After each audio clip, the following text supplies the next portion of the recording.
বই পড়ি, জীবন গড়ি।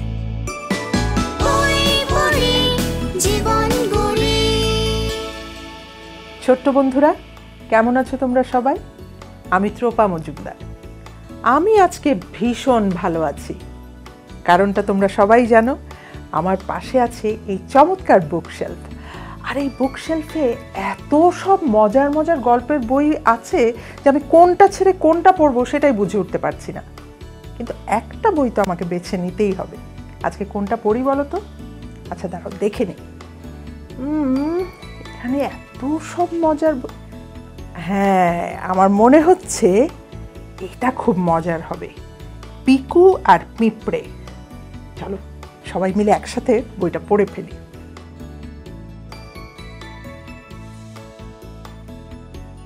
আচ্ছা, পিকু আর পিঁপড়ে বইটা কে লিখেছেন বলো তো? এই দেখো, গল্পটা আমাদের জন্য লিখেছেন নাজিয়া জাবিনী। আর এই যে বইটাতে এত সুন্দর সুন্দর সব ছবি গল্পের সাথে মিলিয়ে মিলিয়ে আঁকা হয়েছে, সেটা কে এঁকেছে জানো? তোফাজ্জল হোসেন। নাজিয়া জাবিনের গল্প আর তোফাজ্জল হোসেনের আঁকা ছবি। ও মা, প্রচ্ছদটা কি মজার দেখো। এটা কে বলো তো? আর কে? আমাদের গল্পের পিকু। পিকু এখানে দেখা যাচ্ছে জানালা দিয়ে। পিকু আছে ঘরের ভেতরে, আর ঘরের বাইরে এটা কি? পিঁপড়ের বাসা, পিঁপড়ের ঢিবি। এই পিঁপড়েগুলো দেখা যাচ্ছে, অনেকগুলো পিঁপড়ে সারি বেঁধে ওদের বাড়িতে খাবার নিয়ে ঢুকছে, আর সেটা পিকু দেখছে। এটা নিয়েই কোনো গল্প নাকি? চলো বইটা খুলে পড়তে শুরু করি।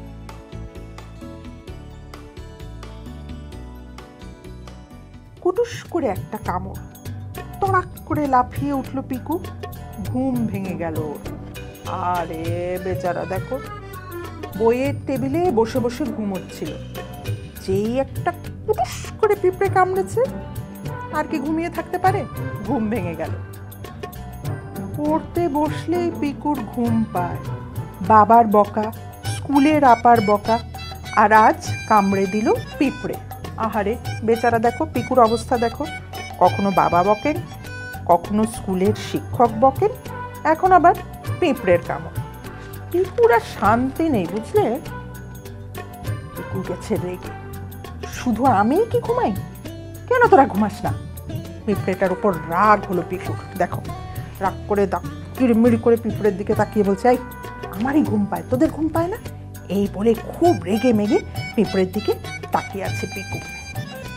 এরপরই মাথায় এলো নতুন ভাবনা। আচ্ছা সত্যি কি পিঁপড়েরা ঘুমায়? কখন ঘুমায়? দেখো পিকু মনে মনে ভাবছে, আমি তো ঘুমোই, আমার যখন পড়তে বসি তখনই ঘুম পায়। কিন্তু পিঁপড়েরা কি আসলেই কখনো ঘুমায়? তাহলে কখন ঘুমায়? দেখেছো, পিকু যখন ঘুমোচ্ছিল, পড়ার টেবিলে পড়তে পড়তে ক্লান্ত হয়ে ঘুমিয়ে পড়েছিল, এই পিঁপড়েটা কুটুস করে কামড়ে ওর ঘুমটা ভাঙিয়ে দিল। আচ্ছা, তোমরা যখন পড়তে বসো তখন কি তোমাদের ঘুম পায়? পিকুর মতো এরকম বাবা মাকে লুকিয়ে লুকিয়ে পড়ার টেবিলে তোমরাও কি ঘুমো? চলো গল্পটা শুনি। এই ভাবতে ভাবতে পিকু করলো কি, বাইরে গিয়ে পিঁপড়ের ঘর দেখলো। সারি সারি পিঁপড়ে, কারো মুখে চিনি, কারো পিঠে খাবারের বোঝা। এই দেখো সার মেধে পিঁপড়েগুলো, কেউ চিনি নিয়ে যাচ্ছে, চিনি ওদের খাবার, কেউ আরো কিছু খাবারের বোঝা নিয়ে ওদের ঘরের দিকে যাচ্ছে। সবাই কাজ করছে, কেউ কি ঘুমাচ্ছে না। পিঁপড়েদের ঘরটা ভালো করে দেখতে হবে। পিকু মনে মনে ভাবলো যে ঘরটা দেখলেই বোঝা যাবে যে সবাই কি কাজ করে না কেউ কেউ ঘুমোয়। এই বলে পিকু কি করলো, এই দেখো একটা কাগজের চোঙা বানালো। না হলে তো সরু গর্ত দিয়েও দেখতে পাবে না। ওটা দেখার জন্য ওই চোঙা দিয়ে খুব মন দিয়ে দেখতে চেষ্টা করলো যে ঘরের ভেতরে কি আছে। না, কিছুই দেখা যাচ্ছে না। ও তো দেখতেই পেল না। ঘরের মুখে পিঁপড়েদের আনাগোনা। শুধু কি দেখা যাচ্ছে, ওই মুখটাতে পিঁপড়েরা আসছে আর যাচ্ছে, আসছে আর যাচ্ছে। গর্তের ভেতরটা তো অন্ধকার, সেটা তো পিকু আর দেখতে পাচ্ছে না। পকেটে ছিল পেন্সিল। পিঁপড়েদের ঘরে নাড়া দিল পিকু, অমনি ঘর ভেঙে চৌচে। আহা, দেখো তো, পিকু তো বুঝতেই পারেনি বোধহয়, ও পেন্সিলটা দিয়ে নাড়া দেওয়ার সঙ্গে সঙ্গে ওদের ঘরটা ভেঙে গেল। এত খাবার, এত পিঁপড়ে, আর ওখানে পিঁপড়ের বাচ্চাগুলো নড়ছে। আহা, পিঁপড়েদের ঘর ভেঙে দিলাম। দেখো, এই যে পিঁপড়েদের ঘরটা ভেঙে গেল, পিকু তো বুঝতে পারেনি। ঘর ভাঙার ফলে বেচারার খুব মন খারাপ হয়ে গেল। আচ্ছা, এরকম পোকামাকড়ের ঘর বাড়ি ভেঙে গেলে তোমাদেরও কি মন খারাপ হয়? আমার কিন্তু খুব মন খারাপ হয়। আচ্ছা, মন খারাপ হওয়ার পর পিকু কি করলো চলো তো দেখি। পিকু তো বুঝতে পারেনি যে ওর একটা পেন্সিলের নাড়াতেই ঘরটা ভেঙে যাবে, কিন্তু যেই ভেঙে গেল তখন ওর মনটা খারাপ হয়ে গেল যে আহা, ওখানে এত পিঁপড়ের বাচ্চা ছিল, আমি এই ঘরটা ভেঙে দিলাম। এই ভেবে ও বাড়িতে এসে ঘুমিয়ে পড়ল। সকাল, পিকু দৌড়ে গেল জানালায়। সকালবেলাতে ও ঘুম ভেঙে ওর মনে পড়লো, আরে কালকে তো আমি পিঁপড়েদের ঘর ভেঙে দিয়েছি, ওদের কি অবস্থা দেখে আসি তো বলে ও দৌড়ে জানালায় গেল। কি দেখলো যেন জানালা থেকে? মা, পিঁপড়েরা ঘুমায়নি, ওরা ঘর বানিয়েছে আবার। চিন্তা করো, কত পরিশ্রমী ওরা। পিকু ভাবলো পিঁপড়েরা সারা রাত কাজ করেছে। পিকু তো অবাক যে দেখো, সারা রাত কাজ না করলে তো এক রাতের মধ্যে এই বাড়ি বানাতে ওরা পারতো না। তো সবাই মিলে সারা রাত ধরে কাজ করেছে। এখন থেকে আমিও পড়ার সময় ঘুমাবো না। তার মানে পিকু পিঁপড়েদের কাছ থেকে শিখলো কাজ করতেই হবে, শুধু শুধু পড়ে পড়ে ঘুমোলে চলবে না। পড়ার সময় তো ঘুম চলবেই না। তাই পিঁপড়েদের দেখে পিকু ঠিক করলো এখন থেকে আমিও পড়ার সময় ঘুমাবো না। দেখো, সবার কাছ থেকেই কিন্তু শেখার আছে। পিকু যেমন শিখলো পিঁপড়েদের কাছ থেকে। বন্ধুরা, পিকু আর পিঁপড়ে, কেমন লাগলো গল্পটা? আমার তো ভীষণ ভালো লেগেছে। আচ্ছা, কোন চরিত্রটা তোমাদের বেশি ভালো লেগেছে? মূল চরিত্র একটাই, পিকু, সাথে ছিল আমাদের পিঁপড়ের দল। কোন ঘটনাটা বেশি ভালো লাগলো বলো তো? আমার কি ভালো লেগেছে জানো? এই যে পিঁপড়েদের এত পরিশ্রম দেখে পিকু কি করলো? পিকুও ঠিক করলো যে এখন থেকে পড়ার সময় শুধু পড়ার সময় ঘুমিয়ে নষ্ট করা চলবে না। তোমরাও পিকুর মতোই পড়ার সময় শুধুই পড়বে, ঘুমোবে না বা অন্যদিকে মন দেবে না। ঠিক আছে?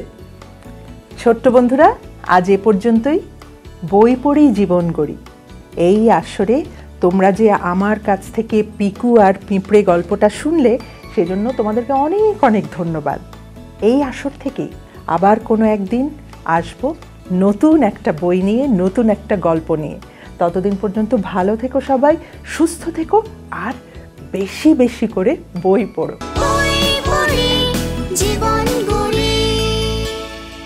ছোট্ট বন্ধুরা, কেমন আছো তোমরা? আমি শহীদুজ্জামান সেলিম। আমার না গল্পের বই পড়তে খুব ভালো লাগে। নিশ্চয়ই তোমাদেরও গল্পের বই পড়তে বা গল্প শুনতে খুব ভালো লাগে। এখানে একটা আলমারিতে দেখো অনেকগুলো বই আছে। আজকে আমি তোমাদেরকে একটা মজার বই পড়ে শোনাবো।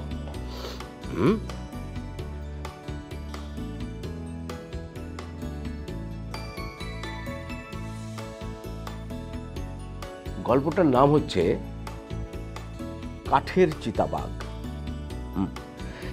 এই যে দেখো কি সুন্দর না ছবিগুলো। এখানে তো দেখা যাচ্ছে একটা বাঘের মতো ছবি, চিতাবাঘ যেটাকে বলে। আর এখানে একটা বন জঙ্গল, তার মধ্যে একটা জমিদার বাড়ি আর একটা বাচ্চা ছেলে ওই জমিদার বাড়ির দিকে নাকি চিতাবাঘের দিকে তাকিয়ে আছে। সেটা আমরা বইটা পড়লেই বুঝতে পারবো। তোমরা তো রয়্যাল বেঙ্গল টাইগারের নাম শুনেছো, তাই না? কিন্তু এটা হচ্ছে চিতাবাঘ। এটার সাথে এটার পার্থক্য আছে। রয়্যাল বেঙ্গল টাইগারের গায়ে তো তোমার কালো কালো ডোরা কাটা দাগ থাকে, আর এটার মধ্যে কালো কালো ফোটা ফোটা দাগ আছে। হ্যাঁ, চিতাবাঘ। এই বইটা তোমাদের জন্য লিখেছে সাইদা নাম, আর এটার জন্য সুন্দর সুন্দর ছবি এঁকেছে শুভ সাহা। চলো শুরু করি। হ্যাঁ, গ্রামের শেষে এক বিশাল জমিদার বাড়ি, অনেক পুরনো, ঝোপ জঙ্গলে ভরা। বাড়িতে কেউ থাকে না, লোকজন খুব একটা ভেতরেও যায় না। রনি শুনেছে এ বাড়িতে একটা কাঠের চিতাবাঘ আছে।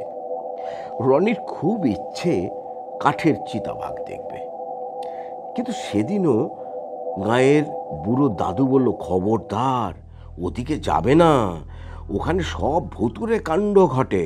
রনি বলল, এসব আজগুবি কথা দাদু, গায়ের লোকেরা তো কোনোদিন ভূতের ছায়াও দেখেনি, তাই না? ভূতের ভয় দেখাচ্ছিল দাদু। এই যে দেখো, এই ছবিটাতে ওই যে দাদু বলছে যে ওদিকে যাওয়া যাবে না, ওখানে গ্রামের কেউ ঢুকে না, সুতরাং সাবধান। কিন্তু রনি তো তোমাদের মতোই একটা সাহসী ছেলে, হ্যাঁ, তো সে এগুলা তোয়াক্কা করা, সে বলে ভূত টুত এগুলা কিছু নেই। একদিন বিকেলে রনি জমিদার বাড়ির আঙ্গিনায় ঢুকলো। বিশাল বাড়ি, বড় বড় ঘর, সিঁড়িগুলো চওড়া। এই যে দেখো, জমিদার বাড়ির গেটটা দেখা যাচ্ছে, দেখছো কি সুন্দর নকশা করা একেবারে না?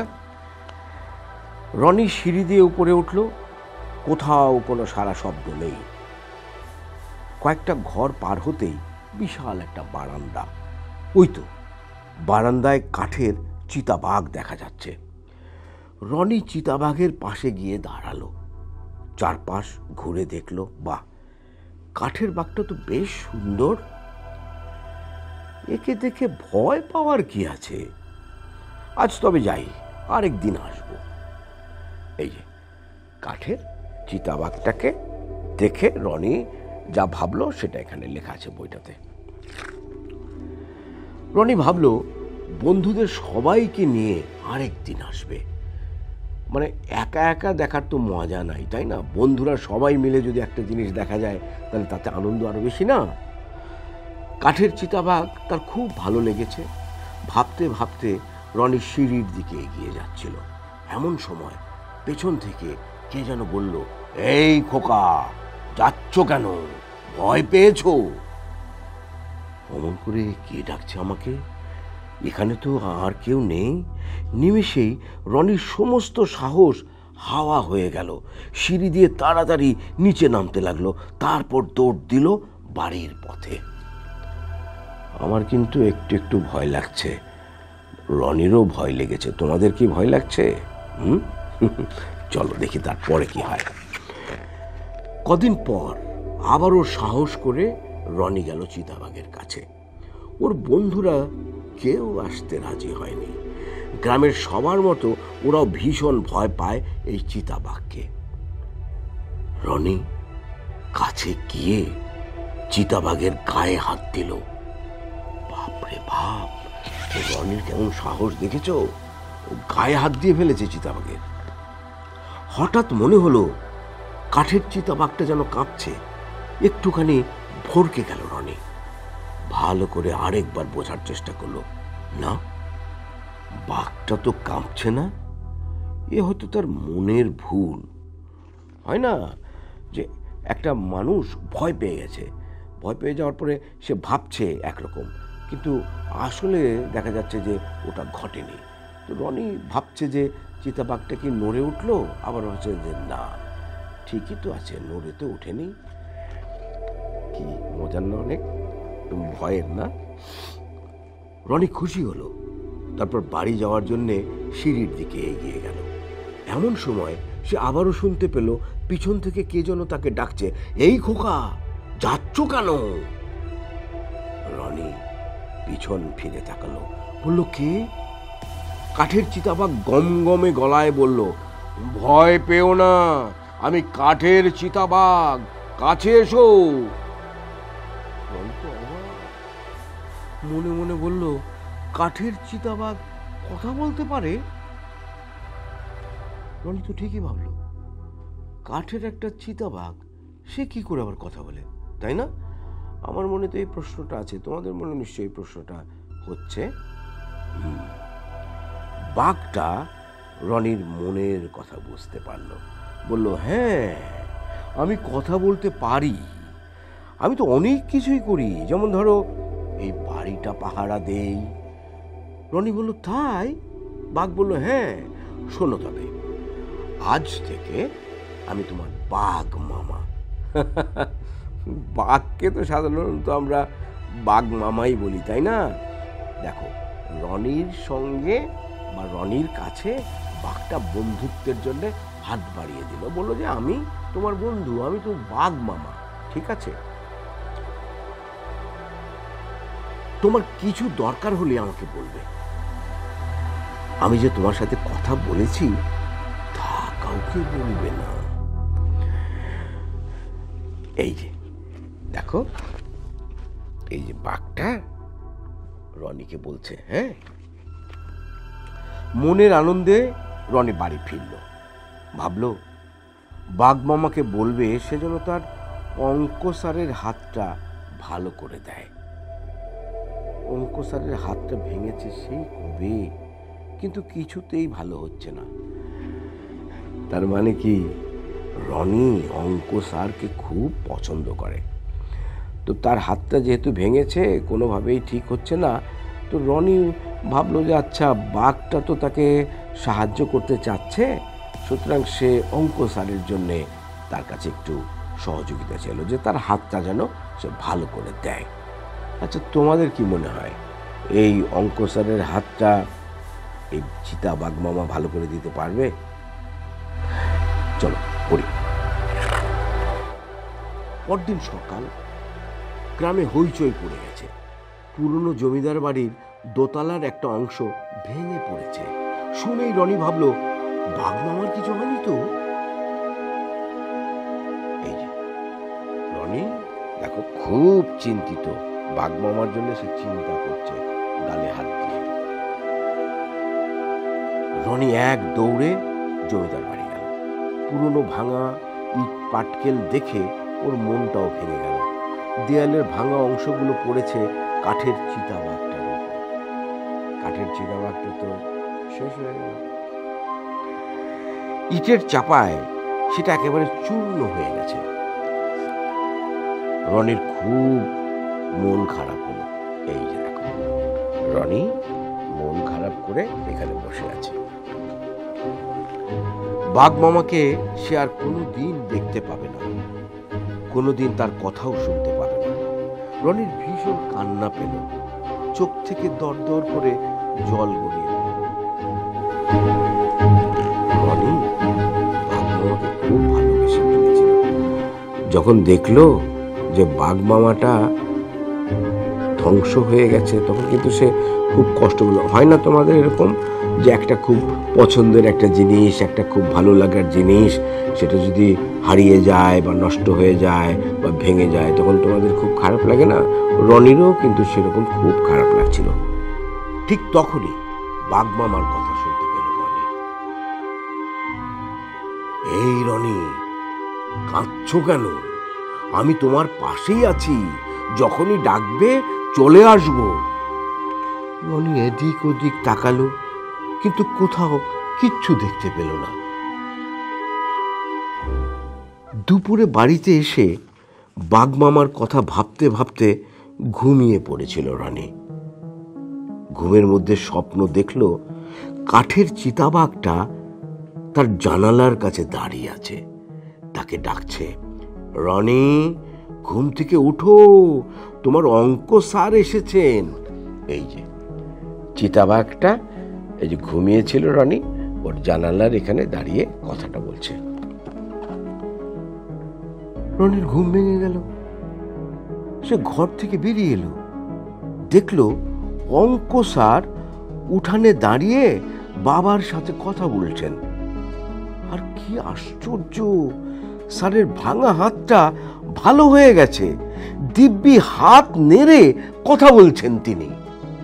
এই যে দেখো, বাবা আর অঙ্ক স্যার হাত নেড়ে নেড়ে কথা বলছে। আচ্ছা, এখন আমাকে বলো তো, এই যে গল্পটা তোমরা শুনছো, এই গল্পের মধ্যে কোন চরিত্রটা তোমার কাছে ভালো লাগলো, মানে তুমি কোনটা হতে চাও। তার আগে একটু শেষ করে নি। হ্যাঁ, রনি খুব খুশি হলো। এটা নিশ্চয়ই বাঘমামার কাজ। রনির চোখ আবারও ছলছল করে উঠল। কান্না ভেজা গলায় বলল, বাঘমামা তুমি খুব ভালো। এখন যে ছলছল করছে রনির চোখ, সেটা কিন্তু আনন্দে ছলছল করছে। বাঘমামা তার কথা রেখেছে, অঙ্ক স্যারের হাতটা ভালো করে দিয়েছে। তো একটু আগে বললাম না, তোমরা চিন্তা করো যে কোন চরিত্রটা তোমাদের কাছে বেশি ভালো লাগলো, রনি নাকি বাঘমামা নাকি অঙ্ক স্যার নাকি বাবা। আমার কাছে কিন্তু রনির চরিত্রটাই বেশি ভালো লাগলো। একটা সাহসী ছেলে, ঠিক তোমার মতো। একা একা জমিদার বাড়িতে চলে যেতে পারে, বাঘমামার সঙ্গে কথা বলতে পারে।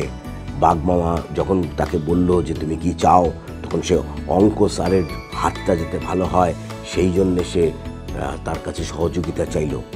আমার কাছে মনে হয় যে রনি সবচেয়ে ভালো চরিত্র। আমি জানি না তোমার কাছে অন্যটা তোমার কাছে চিতাবাঘও মনে হতে পারে, কিন্তু বেশিরভাগ মানুষের কাছে মনে হবে, তোমাদের বন্ধুদের কাছে মনে হবে যে রনিটাই যদি আমি হতে পারতাম তাহলে ভালো হতো, তাই না? এই দেখো রনি এবার খুশিতে চোখ ওর ছল ছল ছল ছল করছে। তোমাদের জন্যে এই গল্পের বইয়ে সুন্দর সুন্দর ছবি এঁকেছে শুভ সাহা। আমার কাছে গল্পটাও যেমন চমৎকার লাগলো, আর ছবিগুলো তো অসাধারণ। বই পড়ি জীবন গড়ি এই অনুষ্ঠানে তোমরা আমার সাথে থেকে এতক্ষণ একটা সুন্দর গল্প শুনলে, সেই জন্য তোমাদেরকে অভিনন্দন জানাচ্ছি। ভালো থাকো, সুস্থ থাকো, আরও অনেক বই পড়ো।